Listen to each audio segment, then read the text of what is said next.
प्यारे विद्यार्थियों, circle point YouTube channel पर आप सबों का स्वागत है। मैं एम चक्रवर्ती जीके जीएस की श्रृंखला में एक बार फिर से आप लोगों का स्वागत करता हूं। मैं आज आप लोगों के सामने 20 साइंस के शानदार प्रश्नों के साथ एक बार फिर उपस्थित हूं। विज्ञान को वैसे प्रश्न जो आपके परीक्षाओं में बार बार रिपीट कर दिए जाते हैं, वैसे 20 प्रश्न को लेकर आपके सामने उपस्थित हूँ। तो चलिए आज का पहला सवाल देखते हैं आपके एग्जामिनेशन के दृष्टिकोण से। पहला सवाल कहता है किसी सदिश का परिणाम कभी भी नहीं हो सकता। अगर दो सदिश है तो उसका परिणाम क्या नहीं हो सकता है, तो ऋणात्मक नहीं हो सकता है। ठीक है ना, किसी सदिश का परिणाम कभी भी ऋणात्मक नहीं हो सकता है। अगला सवाल 2 नंबर, कपास रेशा किससे प्राप्त होता है, तो बीजों से। कपास का जो रेशा होगा किससे प्राप्त होगा, तो बीज से प्राप्त होगा। प्राकृतिक मोम और लाख, लाख को गोंद भी कहते हैं, चिपकाने वाला। ठीक है, प्राकृतिक मोम और लाख किससे प्राप्त होगा, तो कीड़ों के शराब से। कीड़ों के शराब से।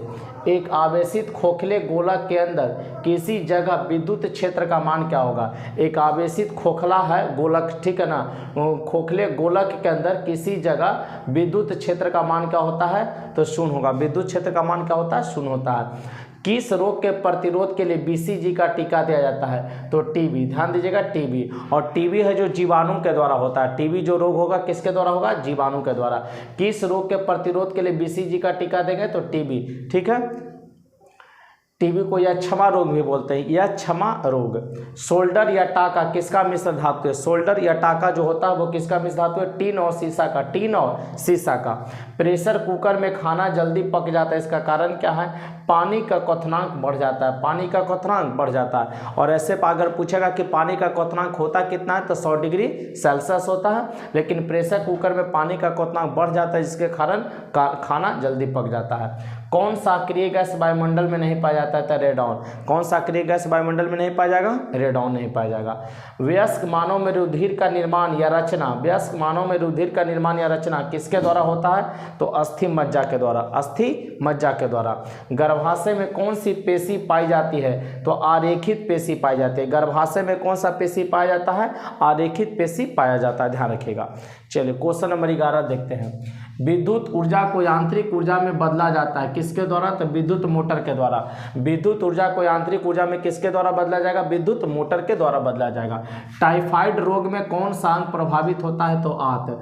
टाइफाइड रोग में कौन सा अंग प्रभावित होगा, तो आंत है जो प्रभावित होता है। हाइग्रोमीटर द्वारा क्या मापा जाता है, तो हाइग्रोमीटर द्वारा आपेक्षिक आर्द्रता मापते हैं। हाइग्रोमीटर से क्या मापेंगे, आपेक्षिक आर्द्रता मापा जाता है। द्रवित पेट्रोलियम गैस एलपीजी है ना, द्रवित पेट्रोलियम गैस एलपीजी में मुख्य रूप से क्या होता है, तो द्रवित पेट्रोलियम गैस जो होता है उसमें मुख्य रूप से ब्यूटेन और प्रोपेन होता है। क्या होता है, ब्यूटेन और प्रोपेन। ठीक है।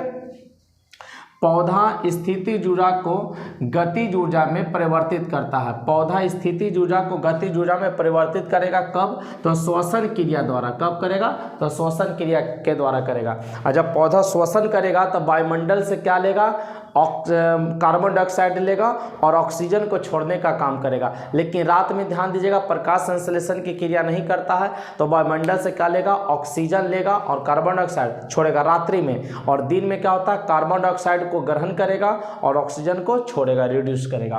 दाब मापने में किसका प्रयोग करेंगे, तो मैनोमीटर का। दाब मापने में किसका प्रयोग करेगा, मैनोमीटर का प्रयोग करते हैं। यदि विस्थापन बल की दिशा में हो, मतलब जिधर माने बल की दिशा में ही विस्थापन हो, जिधर आप बल लगा रहे हैं विस्थापित भी वही होगा, तो आपके द्वारा किया गया कार्य क्या होगा, क्या ना, विस्थापन जो है बल की दिशा में ही होगा, तो उस समय आपके द्वारा किया गया कार्य अधिकतम और धनात्मक होगा। अधिकतम और धनात्मक होगा। बल विस्थापन जो है बल के दिशा में होगा, तो किया गया कार्य क्या होगा, अधिकतम और धनात्मक होगा। ग्रेनाइट किस चट्टान में पाया जाता है, तो आग्नेय चट्टान में। ग्रेनाइट किस चट्टान में पाया जाएगा, आग्नेय चट्टान में। प्रकाश संश्लेषण में किसका ऑक्सीकरण होता है, तो प्रकाश संश्लेषण में किसका ऑक्सीकरण होगा, जल का। प्रकाश संश्लेषण में किसका ऑक्सीकरण होगा, तो जल का ऑक्सीकरण होगा। जिप्सम का रासायनिक नाम क्या है, कैल्शियम सल्फेट। जिप्सम का रासायनिक नाम क्या है, कैल्शियम सल्फेट।